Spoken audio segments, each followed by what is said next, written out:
देश और दुनिया में जारी कोरोना संकट के बीच आज से रोजमर्रा की कई चीजें बदलने जा रही हैं। ड्राइविंग लाइसेंस आरसी रखने का झंझट आज से ही खत्म होने वाला है।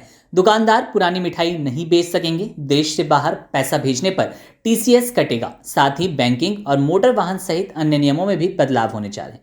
मोटर वाहन नियम, रसोई गैस और उज्ज्वला योजना समेत कई नियम बदल रहे हैं। ऐसे में जरूरी है कि आप इनके बारे में पहले से ही जान लें। आज से टीवी खरीदना महंगा हो जाएगा। सरकार ने टीवी के विनिर्माण में उपयोग होने वाले ओपन सेल के आयात पर 5% सीमा शुल्क बहाल करने का फैसला किया है। इसके लिए सरकार ने 1 साल की छूट दी थी, जो 30 सितंबर को खत्म हो जाएगी। इससे 32 इंच के टीवी का दाम 600 रुपये और 42 इंच का दाम 1200 से 1500 रुपये तक बढ़ने वाला है। इसलिए 1 अक्टूबर से टीवी खरीदना महंगा होगा। इस महीने की शुरुआत में सरकारी कंपनियां रसोई गैस और नेचुरल गैस के दाम को रिवाइज कर सकती हैं। सितंबर में 14.2 किलोग्राम और 19 किलोग्राम वाले सिलेंडर के दाम में कमी की गई थी। उम्मीद है कि अक्टूबर में रसोई गैस के दाम घट सकते हैं। त्योहारी सीजन में सरकार उपभोक्ताओं को इसका लाभ देना चाहेगी। यही वजह है कि अक्टूबर में रसोई गैस के दाम घटने की उम्मीद की जा रही है। सड़क परिवहन एवं रोजमार्ग मंत्रालय ने मोटर वाहन नियमों में संशोधन करने की जानकारी दी है।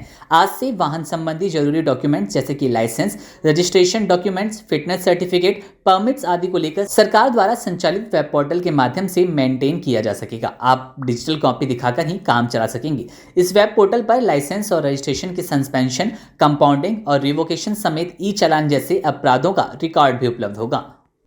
केंद्र सरकार ने विदेश पैसे भेजने पर टैक्स वसूलने से जुड़ा नया नियम बना दिया।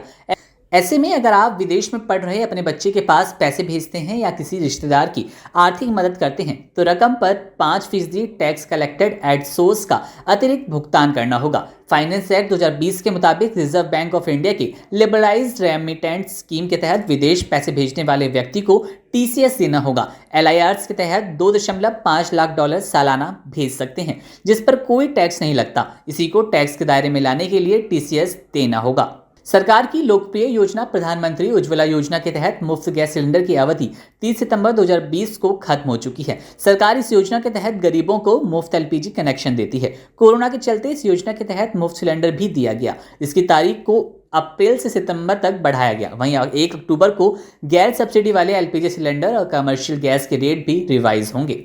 सड़क परिवहन एवं रोजमार्ग मंत्रालय ने कहा कि 1 अक्टूबर से ड्राइविंग करते समय मोबाइल या अन्य हैंड हेल्ड डिवाइस का इस्तेमाल किया जा सकता है, लेकिन इसका इस्तेमाल केवल रूट देखने के लिए ही किया जाए। इसके साथ ही इस बात पर भी ध्यान रखा जाए कि मोबाइल के इस्तेमाल से ड्राइविंग करते समय ड्राइवर का ध्यान भंग ना हो। हालांकि ड्राइविंग करते वक्त मोबाइल से बात करने पर 1000 से 5000 रुपये तक का जुर्माना लगाया जा सकता है। सड़क परिवहन और राजमार्ग मंत्रालय ने कहा कि उसने मोटर वाहन नियम 1989 में किए गए तमाम संशोधन के बारे में नोटिफिकेशन जारी की है, जिसमें मोटर वाहन नियमों की बेहतर निगरानी और उन्हें लागू करने के लिए 1 अक्टूबर 2022 से पोर्टल के माध्यम से वाहन संबंधी दस्तावेजों और ई चालान का रखरखाव किया जाएगा। नए नियमों के तहत अब ड्राइविंग लाइसेंस बनवाने के लिए आपको ज्यादा डॉक्यूमेंट्स की जरूरत नहीं पड़ेगी। केंद्र सरकार ने डीएल बनवाने के नियमों को आसान कर दिया है। बीमा नियामक IRDAI के नियमों के तहत हेल्थ इंश्योरेंस पॉलिसी में एक बड़ा बदलाव होने वाला है। 1 अक्टूबर से सभी मौजूदा और नई हेल्थ इंश्योरेंस पॉलिसीज के तहत किफायती दर पर अधिक बीमारी का कवर उपलब्ध होगा। यह बदलाव हेल्थ इंश्योरेंस पॉलिसी को स्टैंडर्डाइज और कस्टमर सेंट्रिक बनाने के लिए किया जा रहा है। इसमें कई अन्य बदलाव भी शामिल हैं। बीमा नियामक प्राधिकरण IRDA ने उन नियमों में बदलाव किया जिससे लोगों को फायदा होगा। इसके अलावा कंपनियां अपनी मनमर्जी से क्लेम को रिजेक्ट नहीं कर पाएंगी।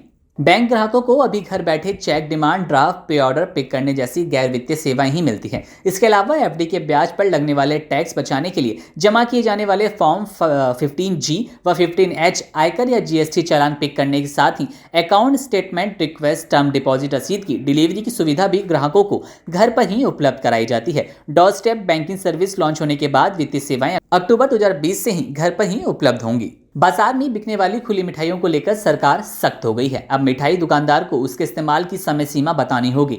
मिठाइयों का कितने समय तक इस्तेमाल ठीक रहेगा, उसकी समय सीमा की जानकारी उपभोक्ता को देनी होगी। खाद्य नियामक FSSAI ने इसे 1 अक्टूबर 2020 से अनिवार्य बनाया है। FSSAI ने खाने की चीज की सेफ्टी तय करने के तहत खाने का सामान बेचने वाले ग्राहकों के लिए 1 अक्टूबर से खुली मिठाइयों पर इस्तेमाल की समय सीमा प्रदर्शित करना जरूरी कर दिया है। इन खबर चैनल को सब्सक्राइब करें।